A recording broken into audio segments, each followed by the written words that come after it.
parle trop. Eh oui, beaucoup trop. Et il devrait même éviter de chanter. Bonjour et bienvenue pour ce nouvel épisode de la série à chaud. Le film d'aujourd'hui s'appelle... Non, la série, pardon, s'appelle Hunters. Elle est sortie, elle est disponible depuis le 21 février 2020 sur Amazon Prime. Amazon Vidéo. Non, Amazon Prime, pardon. Et je l'ai vu à la télévision en version française. Que dire de Hunters? Déjà de dire d'emblée que c'est quelque chose d'assez singulier, et ça fait plaisir de parler d'une série singulière, mais j'ai pas envie d'aborder trop les points de vue de cette série. Simplement, vous la résume en 3 phrases, enfin en quelques mots, ce serait Al Pacino, comic book, nazi. Voilà, ça vous donne une échelle d'idée du délire. Et parodie de pub. Voilà. Ça commence à faire beaucoup, on va expliquer tout ça, ne vous inquiétez pas, posez vos flingues, mettez vos écouteurs tranquillement, couchez-vous sur votre lit, détendu, et commencez, laissez-moi ma voix vous guider, doucement sur ce chemin magnifique d'un grand érotisme. Bref, on arrête de déconner, on attaque cette critique ou merde? Ça me fait plaisir de vous retrouver comme chaque semaine, évidemment, chaque personne, vous êtes tous uniques et très importants, je suis très content que vous me suivez pour ce podcast. Pourquoi je vous fais du lèche-pompe comme ça, je ne sais pas, c'est parce que j'ai du mal à introduire aujourd'hui cette série, et je perds mes mots, et décidément ça va être compliqué. Allez, on attaque, on arrête de perdre du temps. Donc, Hunters, série qui a attiré mon attention, à grand renfort de bande-annonce plutôt alléchante, qui mêlait donc, comme je disais, un petit univers...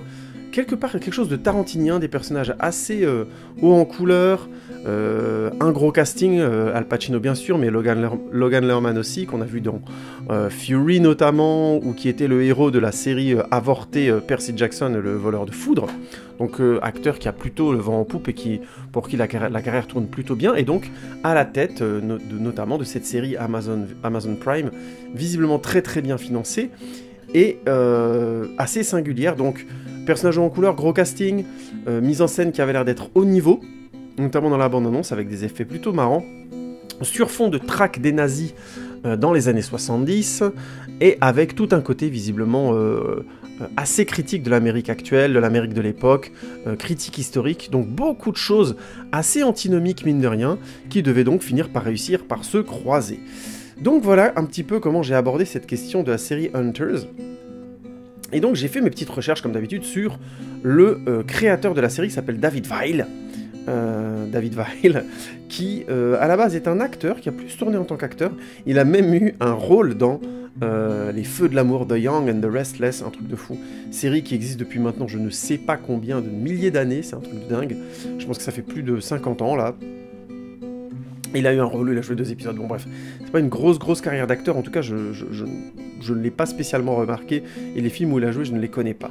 Par contre, ce qui est intéressant, c'est que Hunters est son premier projet d'écriture, ce qui est très intéressant parce que la série renvoie un petit peu à tout ça, et on sent des naïvetés, il y a tout un côté frondeur, qui tente quelque chose de très original, et c'est vraiment cool, et je pense que c'est vraiment une des grosses qualités de la série, et de l'autre, il y a les côtés aussi, les défauts d'une situation comme ça là, c'est-à-dire, c'est ma première série, je commence, et je vais tenter des trucs, et ça va pas toujours être très maîtrisé, et je vais être clair, et je vais spoiler un peu la critique tout de suite, ça se voit. Dans Hunters, on le remarque, c'est le moins qu'on puisse dire, mais, en même temps... La question du coup que vous vous posez, c'est est-ce que c'est bien équilibré? Est-ce que c'est original mais bien foutu ou original et bancal? Un peu des deux, mais on va attaquer tout de suite la critique et on va d'abord commencer avec un petit pitch des fagots. La série commence donc en 1977 à New York, quand notre cher personnage principal, Jonah, un jeune juif qui fait du deal un petit peu pour vivre, qui vit dans la pauvreté avec sa Savta, c'est-à-dire c'est-à-dire sa grand-mère, grosso modo, assiste impuissant chez lui en pleine nuit au meurtre de sa grand-mère. À partir de cet élément traumatisant possible, puisqu'il était très proche de sa grand-mère qu'il avait élevée seule depuis le décès de sa mère, Jonah découvre que non seulement sa mère a été assassinée par un nazi, mais qu'en plus, un groupement de New-Yorkais mené par le charismatique Meyer Offerman, évidemment Al Pacino, est à la poursuite de tous ces nazis qui ont fui l'Allemagne et qui ont été reçus par les États-Unis dans la fameuse opération Paperclip, dont je vous parlerai un petit peu après. Et leur objectif est tout simplement de se venger, puisqu'il le dit, Meyer Forman le présente comme ça, la meilleure manière d'assouvir la vengeance n'est pas dans le pardon, mais bien dans la vengeance. C'est là-dessus que la série commence, et Jonah va faire donc la rencontre de l'équipe de Meyer Forman, avec des personnages aussi bigarrés qu'une nonne, hein, littéralement, qui est une nonne directive et particulièrement badass, un ancien du Vietnam qui est traumatisé, mais qui est aussi un spécialiste du combat au corps à corps et du meurtre, une black avec la coiffe afro, qui est littéralement une gravure de mode et qui se bat pour pour la reconnaissance des Noirs aussi. Un couple de vieux juifs qui sont en fait des spécialistes aussi bien en bombes qu'en décodage, décryptage et en armement. Et une star, une jeune star d'Hollywood qui essaie de faire percer sa carrière tout en étant au service de la cause juive puisqu'il l'est lui-même. Donc voilà, ça vous donne un petit peu le panachage de cette série. Et au travers de ce groupe et de son rapport avec Meyer Forman, Jonah va découvrir la véritable histoire ou l'histoire de fond dont il n'avait jamais parlé avec sa grand-mère et dont sa grand-mère ne voulait pas lui parler, c'est-à-dire ce qu'elle a vécu dans les camps de concentration, notamment d'Auschwitz, et les répercussions sur la vie non seulement de Jonah, mais aussi de Meyer qui la connaissait à l'époque. Commence donc ainsi une traque implacable, vengeresse, violente et bourrée d'humour aussi, qu'est cette série Hunters. Alors, j'ai fait un pitch un peu long, mais je voulais un peu vous donner un petit peu l'identité de la série. Je pourrais commencer simplement, c'est rare, d'habitude, ces derniers temps, je commence plutôt en disant décor et ainsi de suite. Je vais plutôt vous parler de la photographie, parce que la série, quand je disais qu'elle est tarantinienne, dès le départ, il y a quelque chose de l'ordre des couleurs saturées, qu'ils soient à l'extérieur, qu'ils soient à l'extérieur ou en intérieur. On est donc plutôt à New York, je ne sais plus dans quel quartier, j'ai pas envie de dire de bêtises. Je crois qu'on voit un ou deux quartiers plus précisément, mais on est dans le métro new-yorkais, ainsi de suite. Les couleurs sont souvent saturées, on a de très forts contrastes entre des jaunes forts, des verts forts, des oranges, donc c'est les couleurs des années 70, mais elles sont vraiment très fortes et très marquées. La photographie est chaleureuse, et joue beaucoup sur le côté, on va dire, un peu pop, comic book des personnages grâce à sa photographie. Il y a vraiment une exagération dès le début de la série qui est limite trop forte et qui rend presque la série parfois absurde, en tout cas dans son début. Mais très très vite, on est confronté au souvenir de la grand-mère de Jonah dans les camps de concentration, et là on passe à un noir et blanc qui fait très liste de Schindler dans le style, hein. Mais je trouve que là où ça pourrait pu paraître kitsch, déjà de 1, c'est très beau, je trouve la photographie en noir et blanc très belle, très réussie, notamment, alors quand je dis ça je dis rien, mais c'est simplement que j'ai eu l'impression quand je voyais les souvenirs, de les voir en couleur. C'était joué, hein, par moments c'est en couleur, par moments c'est en noir et blanc, j'ai pas plané, mais c'est plus, j'ai trouvé qu'il y avait une vraie qualité dans les nuances de gris, dans les nuances de noir, que c'était une photographie de qualité, c'était vraiment du noir et blanc. Je sais pas s'ils ont tourné en noir et blanc, ou si aujourd'hui ça vaut encore le coup de tourner en noir et blanc, ou de tourner en couleur et de passer en numérique après au noir et blanc, mais j'ai trouvé que c'était un noir et blanc d'une grande densité, d'une grande complexité, et vu la complexité de ce qu'on doit raconter les différents personnages qui ont vécu ça, puisque le couple de juifs aussi qui font partie de l'équipe des chasseurs a aussi vécu les camps, et je crois Auschwitz, hein, si je dis pas de bêtises, je ne sais plus, on va avoir une suite d'anecdotes et d'histoires terribles, alors tirées de faits réels ou pas, on reviendra sur ces questions-là dans le scénario, qui vont donner lieu donc à des différentes nuances de ce noir et blanc et des différentes nuances de couleurs. La série va clairement jouer et clairement assumer le fait notamment que certaines séquences, certains événements rendent la photographie noir et blanc, tandis que certains événements redonnent de la couleur et inversement, vous verrez. C'est assez subtil, c'est pas tout le temps, c'est pas joué de manière trop didactique, c'est juste pour que ce soit clairement l'identité de la série. Et ça fait plaisir de voir une série qui assume aussi bien son principe de mélanger une part d'histoire aussi sérieuse, aussi grave, aussi tout simplement sacralisée aussi, hein, faut l'admettre, et avec laquelle il est difficile de jouer, en la mélangeant avec quelque chose de beaucoup plus pop et beaucoup plus bubblegum, comme le comic book, et le style comic book tarantinien. Je suis obligé de dire Tarantino parce que on retrouve ça un peu dans le style dans d'autres réalisateurs. J'ai oublié son nom, mais il y avait notamment dans le Sale Temps à l'Hôtel El Royal de Drew Goddard, voilà. On avait déjà ce type de jeu un peu tarantinien, les couleurs saturées, les personnages bigarrés. Donc Tarantino a vraiment influencé à mort ce style. J'ai fait une critique dernièrement du dernier Guy Ritchie, de Gentleman. On retrouve aussi ça, les personnages bigarrés, les couleurs saturées, et ainsi de suite. Mais là, je trouve que dans Hunters, ils ont poussé vraiment la photographie un degré plus loin. On est constamment dans une ambiance de fin d'été, vous voyez ce que je veux dire, d'été indien. Le soleil, le soleil est orange, les couleurs, les carnations sont souvent orangées, ainsi de suite.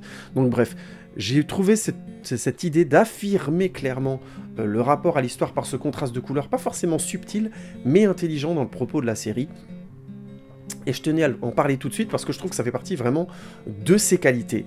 Je pense que je peux enchaîner tout de suite parce que en termes de style, c'est pas que la série va à un moment être un peu évidente, mais elle va... c'est pas comme si je pouvais parler d'effets de mise en scène. Je trouve pas que la série ait d'autres effets de mise en scène que jouer sur sa photographie est différente en croisant différents styles. Bah si. Parlons tout de suite de ça en parlant de la mise en scène. C'est pas en y réfléchissant finalement, je me dis il y a quand même encore de choses à dire. Donc là j'ai un peu parlé de la photographie. Je vais juste faire une petite parenthèse sur la mise en scène. Dans la mise en scène, il y a ce choix, donc c'est une série filmée de manière assez classique. Vous n'avez pas des grands mouvements de caméra et un travail sur les mouvements de caméra ou de cadrage qui soit exceptionnel. C'est bien fait, c'est du bon travail. Je trouve qu'il y a plusieurs, notamment, dialogues entre les personnages dont j'ai aimé la finesse de cadrage. C'est malheureusement pas toujours le cas. La série reste finalement, dans le tournage d'une série très fonctionnelle. Mais j'ai trouvé que là où j'ai aimé, c'est le choix très fort de croiser plusieurs styles. On a donc le film historique, un peu à la manière de la liste Schindler, en noir et blanc, tout ça, qui joue beaucoup sur le côté terrible, misérable. Les plans sont lents, on a beaucoup de sobriété quand il y a des morts et ainsi de suite. On joue beaucoup sur des hors-champs ou sur des plans fixes larges qui montrent tout et qui sont juste sobres.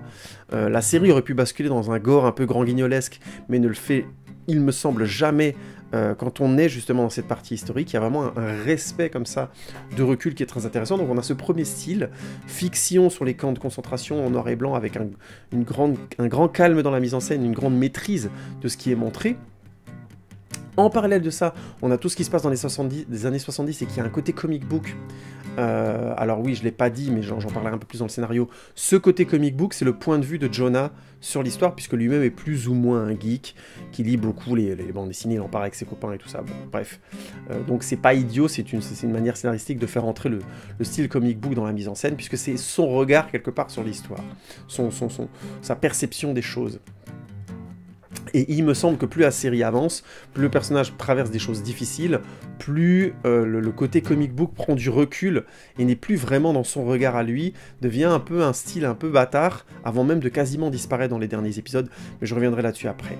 Tout ça pour dire... On a ce côté saturé, ce côté comic book, les personnages, on a carrément des présentations de personnages par moments qui sont assez drôles, assez décalés, et c'est donc ce deuxième style dans lequel se passe la majorité de l'histoire se voulant vraiment être une série certes grave, et je vous parlerai du générique juste après, mais en même temps, avec des vrais moments drôles, des vrais moments de légèreté. On sent que David Weil avait envie de basculer d'un côté sur une histoire des camps qui soit presque, j'ai envie de dire, authentique, je caricature, je vais en parler des limites après dans le scénario, mais presque authentique vers quelque chose de comic book qui est vraiment là pour passer pour de la fiction, pour quelque chose d'assez drôle, pour quelque chose de plus léger, pour quelque chose d'un peu plus, on va dire, agréable à regarder, moins dur que ce que la série pourrait laisser à penser d'a priori. Donc ce côté comic book était assez assumé, les différents personnages ont des punchlines et tout ça, c'est pas mal. Alors j'insiste tout de suite, on n'est pas chez Tarantino, on n'est pas chez Guy Ritchie comme dans ce Gentleman ou autre, on n'est pas non plus chez Drew Goddard, il n'y a pas encore ce talent chez David Weil de la réplique qui tue. Ça reste quand même de l'écriture dramatique de série assez efficace, certes, de bon niveau, avec des twists intéressants, j'en parlerai dans le scénario, mais il n'y a pas ce punch notamment, j'ai pas forcément de réplique qui m'est restée en tête de la série. Il y a des moments drôles, mais c'est pas aussi marquant que ça. Mais c'est plutôt bien assumé, je trouve. Donc on a ce deuxième style comic book. Ensuite, on a de véritables passages qui sont des fausses pubs, et qui sont clairement des manières de pointer du doigt le spectateur et le spectateur américain moyen. Je ne veux pas spoiler comment, mais je crois que c'est à 2-3 moments dans la série, on a vraiment la narration s'arrête, et on a une sorte de commentaire direct, critique, de, par exemple, les nazis dans la NASA... ça, c'est un titre de série, ça, les nazis dans la NASA. Bref, oui, je sais, il n'y a que moi pour avoir des titres comme ça. Heureusement, ça n'existera jamais, je vous rassure tout de suite. Hein. Hashtag, on comprend pourquoi je ne suis pas du tout... ma carrière de réalisation stagne complètement. Hein. Donc, bon, si vous avez dit oui ou acquiescé de la tête de l'autre côté de votre podcast, je vous aime beaucoup. Sachez-le, sincèrement. Bref, tout ça pour dire... Les nazis dans la NASA, donc il y a un petit délire là-dessus, notamment autour de l'Alabama. Je crois que c'est en Alabama que se trouve le siège de la NASA, je sais plus, je veux pas dire de bêtises. Bref, tout ça pour dire une pub là-dessus, une autre sur les préjugés sur les juifs et tout ça, et vous allez voir, c'est clairement à visée critique envers le spectateur américain, probablement occidental aussi, et dans le rapport à l'histoire, il y a vraiment un désir dans la série de, à un moment donné, remettre en cause beaucoup de choses qui ont été... qui sont critiquées, mais la série va aller un peu plus loin en disant clairement c'était mal, c'était quelque chose de dangereux, et on l'a laissé faire, et aujourd'hui on laisse trop cette histoire glisser. Et ça, pour le coup, c'est très discutable, ça crée une vraie variété dans la mise en scène, mais c'est très discutable, et je reviendrai dessus dans la partie scénario, parce que ça pose vraiment des problèmes sur le point de vue de l'histoire. Qui nous raconte, qui nous montre, il y a quelque chose qui est... à cet endroit-là problématique avec cette série, ou alors qui est tellement original que c'est une série qui va devenir culte. Hein. C'est possible aussi, mais je reviendrai là-dessus.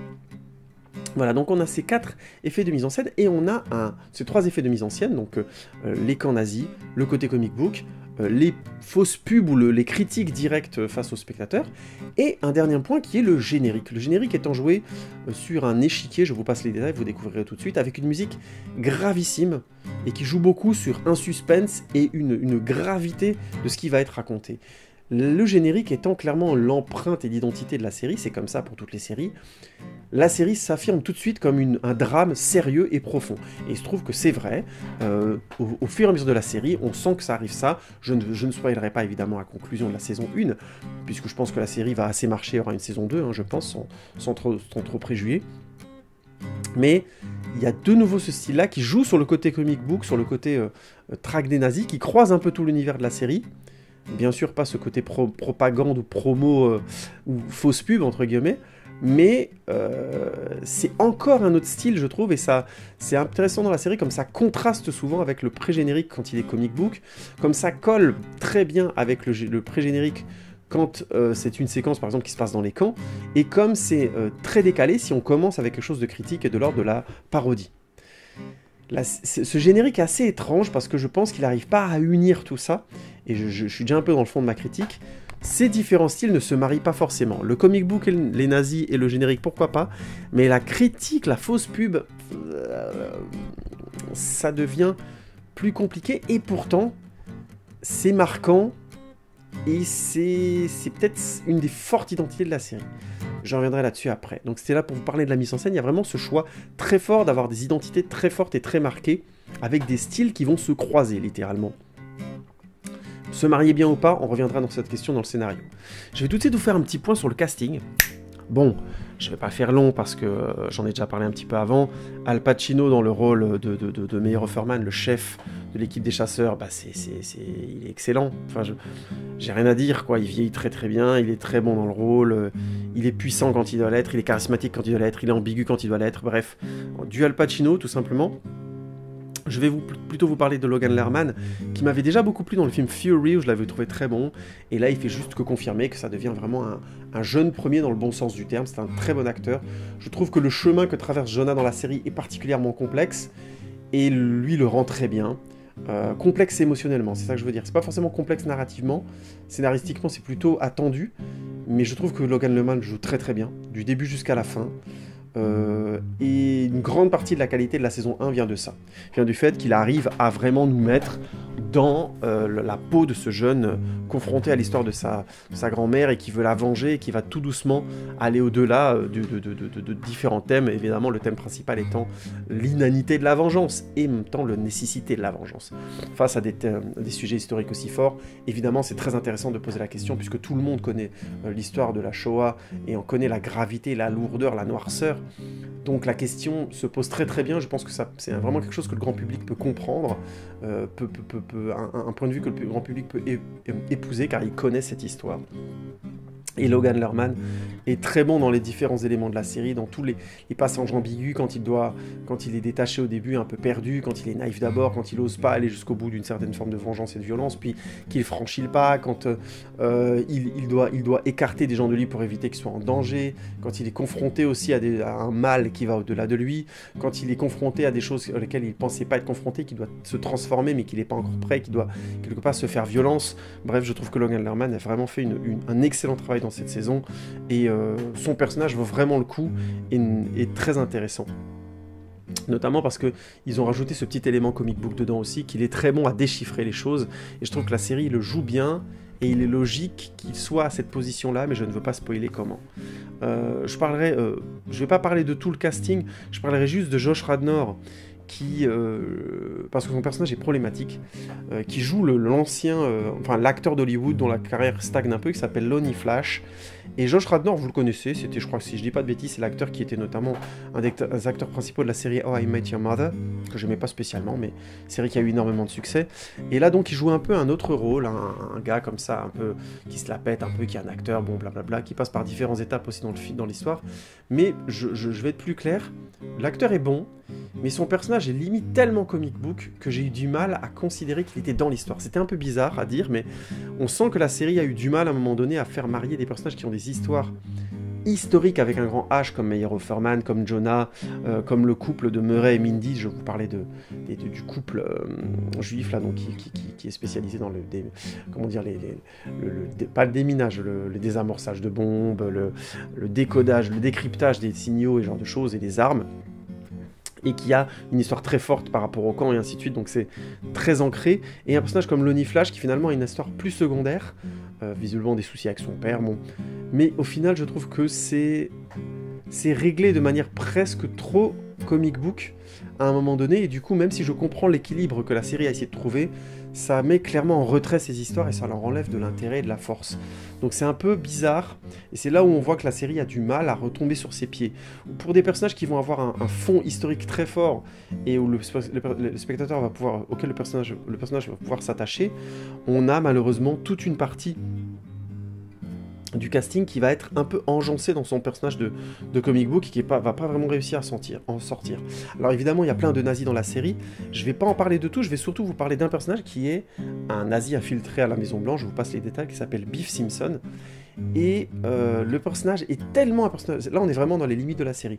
Le personnage est tellement un personnage de comic book qu'à mon avis, il est impossible de croire en la manipulation politique. La manipulation politique dans la série est vraiment kitsch, elle est comique, dans le mauvais sens du terme, et je trouve qu'elle enlève beaucoup de crédibilité à la série et à l'ampleur de l'éventuel complot nazi à laquelle la série voudrait nous faire croire. Et ça pose problème parce que à cet endroit-là, l'histoire se casse la gueule, et du coup on a ce truc un peu bizarre de histoire très élevée, très forte, avec background des camps de concentration et vengeance qui est crédible dans le bon sens, émotionnellement, pas forcément dans ce que ça raconte, mais émotionnellement, et en parallèle, des histoires de complots politiques qui sont kitsch, qui sont essentiellement articulées autour du personnage de Biff Simpson, et qui est très bien joué par Dylan Baker, il n'y a pas de problème, l'acteur est bon, mais c'est vraiment caricatural, il y a vraiment, on sombre dans le mauvais côté du comic book, c'est-à-dire le côté on ne peut plus y croire. Et je pense qu'il y a des endroits où David Weil a choisi de rendre l'histoire comic book, et je pense qu'il n'aurait pas dû, parce que c'était pas aux bons endroits, tout simplement. Autant sur Lonnie Flash, c'est pour ça que je voulais vous en parler, je trouve que c'est intéressant, et comme le personnage est un peu une caricature d'acteur d'Hollywood et peut être quelque part un personnage de comic book, ça roule. Autant sur un personnage comme Biff Simpson qui est supposé donner de la crédibilité et de la densité à l'histoire au niveau politique, c'est problématique de rendre ces manipulations... je vous passe les détails, mais c'est vraiment le cliché du beau parleur qui arrive à feinter tout le monde en étant un manipulateur. Et c'est assez lourdingue et c'est joué sur le ressort de la comédie. Et je pense vraiment que c'est pas une bonne idée, et la série a du mal à retomber sur ses pieds avec ce genre de séquence, je trouve. On a grosso modo des grands creux comme ça de comic book un peu lourdingue et pas forcément bien fait. Heureusement, la majorité sont bien faits, mais ça, par exemple, ça fonctionne pas très bien, même si le parcours du personnage reste intéressant, celui de Biff Simpson, je voulais dire. Et en parallèle de ça, on a cette histoire de vengeance et avec le background des camps qui est extrêmement forte et qui trouve une certaine force. Et en parallèle aussi, on a donc toute cette histoire, tous ces moments parodiques, clairement des critiques directes qui sont fortes et qui restent en tête parce qu'elles sont elles sont d'un humour noir très très grinçant par rapport à l'histoire des États-Unis et de l'Occident.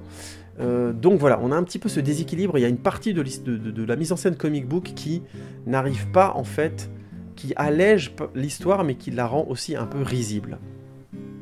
Et je voulais en parler dans le casting. Globalement, le casting est bon, c'est du bon casting de série télé, avec certains acteurs qui font vraiment du super taf, comme Saul Rubinek, mais j'ai pas envie de parler de tout le casting, il est vraiment très grand.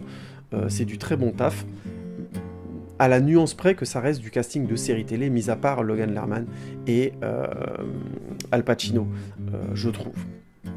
Voilà pour le petit tour autour du casting. Je vais essentiellement vous parler maintenant du scénario, avant d'entamer la conclusion. Oui, c'est pas une très grosse critique cette semaine, pardon, ce week-end. Grosso modo, ce que je peux dire du scénario, c'est que il est attendu. On sait, voilà, la grand-mère de Jonah se fait tuer, c'est pas vraiment une surprise. On sait que la série tourne autour de la traque des nazis, donc rien de surprenant à cet endroit-là. Mais dans le développement des personnages, de leur le thème principal de la série était la confrontation de ces personnages à une forme de vengeance et de justice, chacun les uns pour des raisons différentes. La série, je trouve, globalement, s'en sort plutôt bien. On a une grosse moitié du casting pour qui ça marche bien, que ce soit le personnage de Jonah, Meyer Offerman, Mindy et Murray, leur histoire est très belle, très touchante, ça marche plutôt bien. On a aussi l'histoire de Sister, de la sœur Harriet aussi, qui marche, je trouve, plutôt bien, mais on a en parallèle des histoires un peu moins bien maîtrisées. Le personnage de Joe, qui est donc un ancien combattant du Vietnam, je trouvais un peu plus survolé, intéressante, mais un peu trop en retrait. L'histoire de Roxy, donc la Black dont je parlais, Aquafafro, est aussi un peu lointaine, intéressante, mais un peu lointaine. L'histoire de Lonnie Flash, comme je disais, est un peu kitsch. Et en parallèle de ça, les histoires des nazis sont pas très subtiles.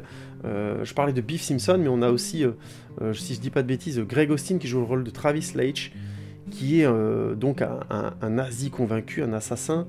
Et j'ai trouvé par moments que ce personnage était et intéressant, et un peu un cliché de l'assassin, du nazi convaincu. J'ai pas trouvé que c'était toujours très intéressant comme personnage, même si il rajoute la noirceur que la série essaie d'avoir très fortement, et ce drame est tant mieux. Mais je pense qu'il y avait peut-être moyen de le rendre un peu moins, par moments, caricatural, même si ça devient une menace intéressante dans la série, et qu'il incarne plutôt bien le nazi convaincu, violent, et ainsi de suite, glauque, vous voyez, noir, qui en plus est à la base américain, bref.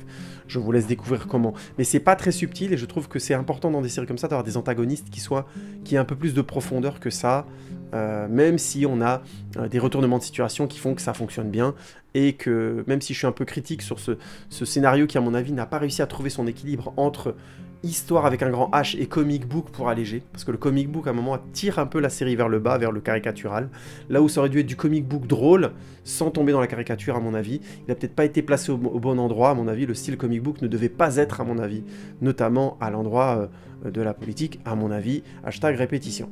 Tout ça pour dire, voilà, c'est peut-être un peu ma critique, mais je trouve que la série se suit bien, et que sur 10 épisodes, on a une belle tension, un bon stress, pas forcément, c'est pas l'angoisse, mais je trouve que la tension est bonne. Et j'ai suivi cette série avec vraiment du plaisir, de la belle intensité. Pas forcément le gros stress, mais encore une fois, ça se suit avec plaisir, les enjeux sont bons, et comme on arrive à adhérer à cette histoire d'anciens déportés vraiment, qui ont souffert et qui ont envie de se venger, et qu'on comprend qu'on arrive à épouser leur désir de vengeance, je trouve que ça irrigue très bien la série, et le générique dramatique en ce sens-là est parfaitement fait, et met tout de suite une chape de plomb sur ce que la série veut raconter. Je suis obligé de mettre pas un bémol, mais une légère retenue sur le côté historique, parce que depuis avant j'affirme que le côté historique dans les camps est très respectueux, ainsi de suite. Il y a quand même 2-3 anecdotes racontées dans la série qui sont peut-être un peu tirées par les cheveux. Je vous passe les détails, mais il y a notamment une sorte de jeu d'échecs humain. Je vous laisse découvrir comment. Est-ce que ça a eu vraiment lieu? Le fait est que les camps de concentration ont beaucoup alimenté l'imaginaire collectif. Donc c'est possible que ça ait eu lieu. Quand on arrive dans les camps, les nazis avaient commencé à tout détruire.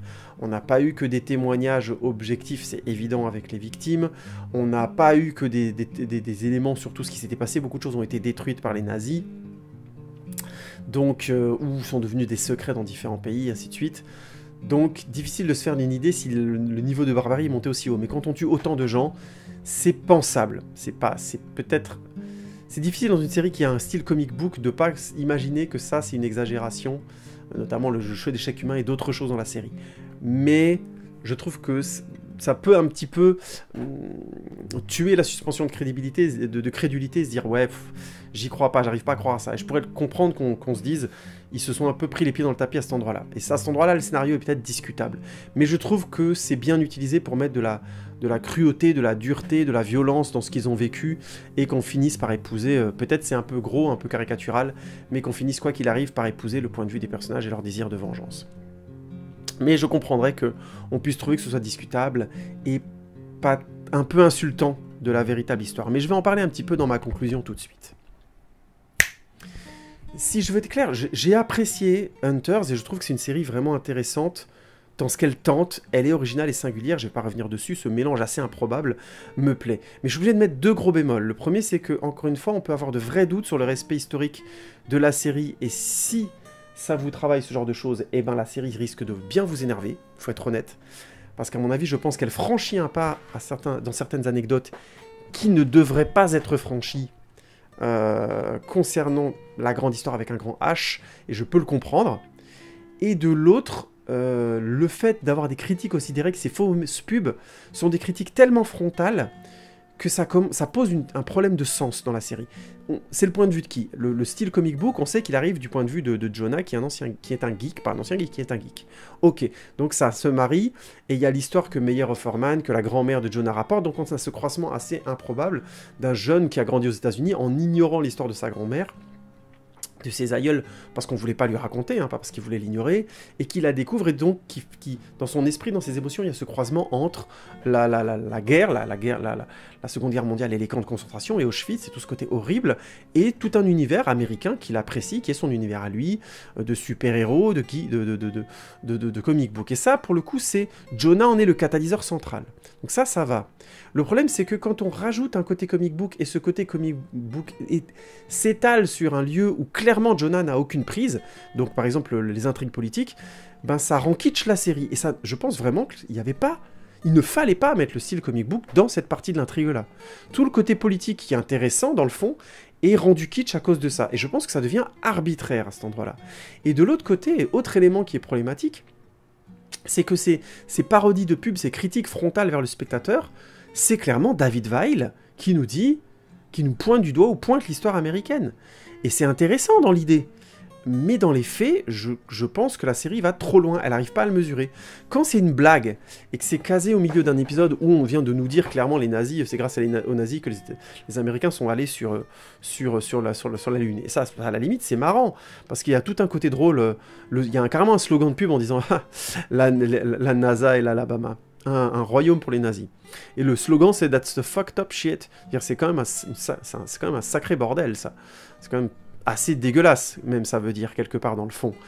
Et ça, c'est plutôt drôle et ça fonctionne. Mais dans un autre moment, la série nous renvoie vers les stéréotypes, les critiques faites aux juifs qui sont complètement gratuites et délirantes, qui sont vraiment de l'antisémitisme de base, qui a largement permis en Europe ce qui s'est passé pendant la déportation et que les juifs ont appelé Shoah. Mais le fait est que il y a carrément un moment donné où le doigt est pointé vers le spectateur, et à ce moment-là, c'est le point de vue de qui? C'est le point de vue de David Weil qui pointe le doigt vers le spectateur. Ouais, mais t'es pas dans l'histoire, mon vieux.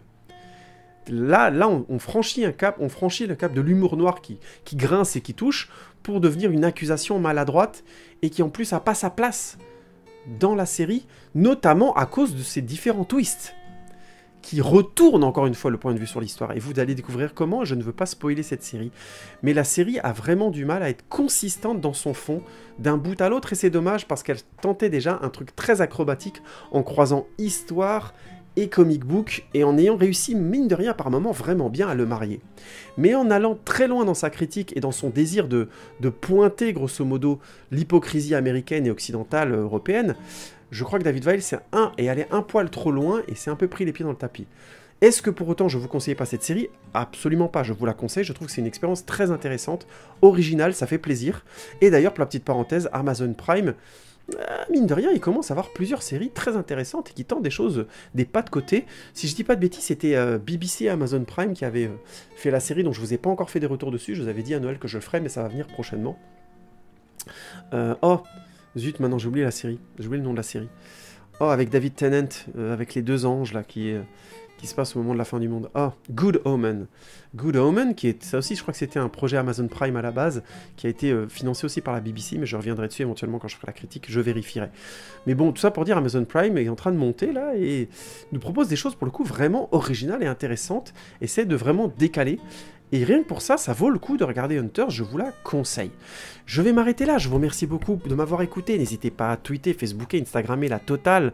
Laissez-moi des commentaires sur les plateformes que vous voulez. Bientôt, très bientôt, le podcast va être disponible sur mon blog, que je vais ouvrir bientôt, là, que je vais pouvoir les mettre dessus. Et vous aurez aussi le lien pour pouvoir télécharger les podcasts et les écouter sans forcément les regarder sur YouTube. Évidemment, regardez-les aussi sur YouTube, ça aide ça m'aide plus pour que le podcast soit découvert, mais au moins vous aurez le choix et vous pourrez aller sur les différentes plateformes, et de toute façon je vous dirai dans les podcasts, il y a des vidéos avec images qui sortent aussi, donc on va continuer. Bref, le podcast va bientôt arriver sur un blog et ça fait plaisir, j'espère que ça fonctionnera bien et que ça vous plaira comme ça aussi, vous me direz ce que vous en pensez. Je vais m'arrêter là, je vous remercie beaucoup pour votre écoute, ça fait vraiment plaisir de voir que le podcast est suivi assidûment par plein d'entre vous, merci les amis, et on se retrouve bientôt pour un nouvel épisode de HO. Salut les amis, ciao ciao.